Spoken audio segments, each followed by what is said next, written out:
और जो ये आप लोगों को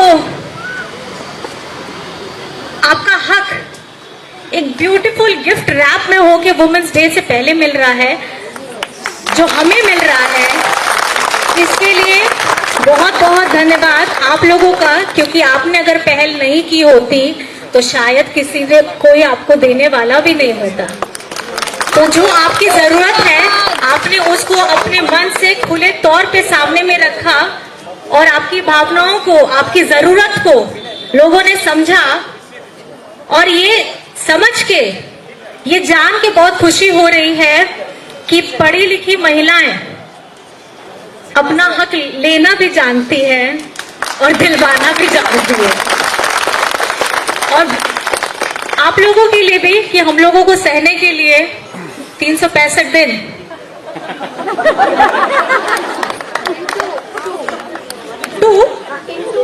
अच्छा 2 गुना सहने के लिए आप लोगों को भी बहुत बहुत धन्यवाद। क्योंकि आपकी सहन शक्ति भी बहुत कमाल की है, जिसकी कल्पना कोई नहीं कर सकता। इसमें मेरा ये कहना है कि हमारा जो समाज है, हम लोगों को हमेशा बोला जाता है 2 पहियों पे चलता है, एक पुरुष और एक महिला। और शायद इस तरीके की पंक्तियां आपको कल बहुत सुनने को मिलेंगी। क्यों? क्योंकि कल महिला दिवस है और बहुत लोग आपको शुभकामनाएं भी देंगे, आभार करेंगे और ये भी बोलेंगे कि नहीं, आप बहुत मजबूत स्तंभ हैं इस समाज के लिए। लेकिन मुझे ऐसा लगता है कि ये बोलते बोलते ये जो शब्द हैं, ये क्यों कुछ चिन्हित कार्यक्रमों या कुछ चिन्हित दिवस के लिए ही चुने जाते हैं? ये किस लिए नहीं हर दिन बोले जाते हैं? हम महिलाओं को समाज से कुछ ज्यादा नहीं चाहिए होता है, थोड़ा सा स्नेह, इज्जत और सम्मान चाहिए होता है। और उसके बाद हम अपने परिवार के साथ भी पूरे समाज में हमारा जो कर्तव्य बनता है उसको पूरा करने के लिए डट के खड़े हो जाते हैं। और माताएं, बहनें इस सृष्टि की जननी है।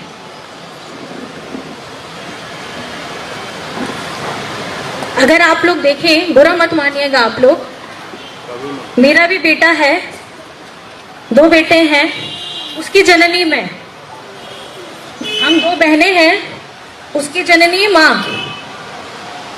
तो हमसे ही संसार बढ़ा है।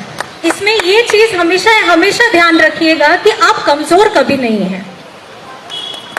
जितनी विपत्तियां आए, जितनी भी तकलीफें आए,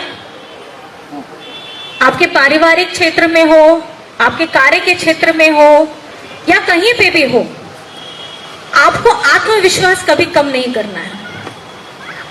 क्योंकि जिस तरीके की समस्या अभी मेरे साथ चल रही है, वो हो ना हो हर महिला की जिंदगी में अलग अलग रूप में, अलग अलग तरीके से चलती है। इस समाज में हमको रहना है तो हम लोगों को बहुत सारी मुश्किलों का सामना भी करना पड़ता है। और इसके लिए आपका खुद पर विश्वास होना सबसे ज्यादा जरूरी है। क्योंकि आपके लिए लड़ने कोई नहीं आएगा। अपनी लड़ाई आपको खुद लड़नी है, अपना जगह आपको खुद बनाना है। और जिस तरीके से हम लोग बोलते हैं कि गर्भ में एक बच्चा आता है, 9 महीने का लालन पालन, प्यार, पोषण, बहुत चीज की चिंताएं होती हैं। आपके साथ भी आपके घर वालों की भी चिंता होती है। लेकिन बहुत लोग बोलते हैं ये करो, ये मत करो। बहुत उत्साह का माहौल रहता है जब घर में किलकारी बुझने की खुशखबरी आती है। तो हम महिलाओं के साथ हम लोग अपने परिवार के लिए त्याग, ममता, क्षमा, मर्यादा, धैर्य, ये अंदर में कहीं ना कहीं हमारे छुपी ही हुई है। हम ममतामयी बन जाते हैं, आप जैसे जानते ही हैं। कोई छेड़ेगा तो छोड़ते नहीं हैं, कभी काली का रूप बन जाते हैं, तो कभी एकदम ममतामयी रूप होकर के अपने बच्चे को भी नहीं, किसी और के बच्चे के लिए भी वही एक दुलार, वही एक अपनापन हमेशा जागता है। तो अपने आप को कमजोर कभी मत समझिएगा। ये पहली और आखिरी ये बात है जो मैंने अपनी माँ से भी सीखी है और अपनी सासू माँ से भी सीखी है। मेरी माँ का संघर्ष अलग है, मेरी सासू माँ का संघर्ष अलग है, और दोनों को जब मैंने एक साथ करके जोड़ा तो आज मुझे ऐसा लगता है कि मेरा संघर्ष भी इन्हीं से जुड़ा हुआ है। और आने वाले समय में आपके सामने अलग अलग तरीके की चुनौतियां भी आएंगी और उसका डट करके सामना करना है। वो कुछ भी हो सकता है, तो घबराना नहीं है। आत्मविश्वास 100% के ऊपर। कमजोर पड़िए, हक बनता है, लेकिन कमजोर बन करके वहां रुक मत जाइएगा। एक कदम हमेशा जरूर आगे बढ़ाइएगा कि किस तरीके से ये तकलीफ हो ना हो, आप बाहर निकलिए, आपको अपनी तकलीफ दूसरों से कम नजर आएगी। हम बंद कमरे में रहेंगे, कुछ तकलीफ है, ये लगता है कि दुनिया की सारी तकलीफ मेरे सर पे फूट गई, सब दुखी हो गए। मुझे भी ये महसूस हुआ पिछले 1 महीने में। लेकिन जब मैं बाहर में गई, लोगों के साथ मिली, तब मुझे ये महसूस हुआ कि ये दर्द अकेला मेरा नहीं है, ये दर्द पूरे उन झारखंड वासियों का है जो आपके हेमंत दादा को दादा, बेटा, भैया इस प्यार से उन्हें बुलाते थे। मुख्यमंत्री मुख्यमंत्री करके नहीं बुलाते थे। तो वो जो दादा है वो आपके दिल में बसते हैं। वो मुझे देख करके इतना ऊर्जा मिला कि मैं घर में बैठ के रो क्यों रही थी, मैं इतनी उदास क्यों हो गई थी। इनको चाहने वाले अकेले हम कहाँ हैं, पूरे झारखंड वासी हैं। और जिसके लिए ये लोग लड़ाई, धूप हो, बरसात हो, कुछ भी हो, दूर दराज से, आज आप इस कार्यक्रम के लिए दूर दराज से आए हैं, लास्ट मिनट पे बताया गया है। मैं इसके लिए आपका बहुत बहुत आभार करती हूँ कि आप अंतिम क्षण की भी में भी एकदम दौड़े भागे आए सिर्फ ये देखने के लिए, मेरा साथ देने के लिए कि कल्पना जी कैसी होंगी। तो आप गार्गी भी बन सकती हैं, आप फूलो झानो भी बन सकती हैं, आप कल्पना चावला भी बन सकती हैं, और आप कल्पना सोरेन भी बन सकती हैं। तो अपना अस्तित्व कभी मत भूलिएगा। आप जननी हैं, जननी जन्मभूमि, क्योंकि इस धरती को भी मां का रूप दिया गया है।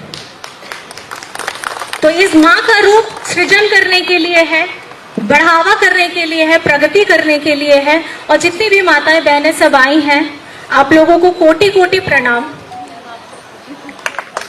और बहुत मुझे खुशी हो रही है कि ये सौभाग्य झारखंड सरकार, पूर्व मुख्यमंत्री हेमंत जी और वर्तमान चंपई चाचा जी के द्वारा आप लोगों को मिला। और बहुत हर्ष हो रहा है कि इसको साझा आप लोग करने के लिए मेरे पास आए, जिसके लिए मैं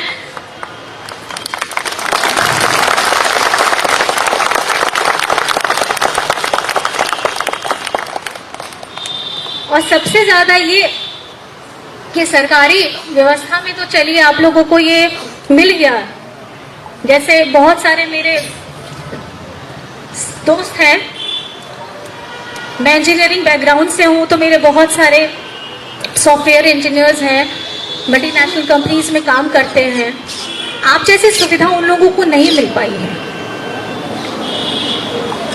और जिस तरीके की सोच यहाँ झारखंड सरकार ने आप महिलाओं के लिए, हम लोगों के लिए, सबके लिए निकाला है, एक चर्चा का विषय जरूर होना चाहिए कि महिलाएं सिर्फ सरकारी महिलाएं के लिए होना चाहिए कि दूसरों के लिए भी होना चाहिए? काम तो सब कर रहे हैं,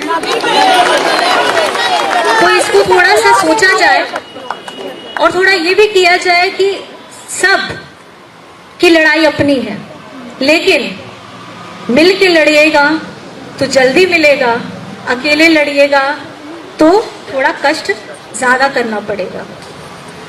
इसलिए बहुत ज्यादा नहीं कहते हुए आप लोगों को बहुत बहुत धन्यवाद। आप सभी लोगों को भी बहुत बहुत धन्यवाद कि इतना सुंदर मुझे सब लोगों के साथ यहाँ मिलने का मौका मिला।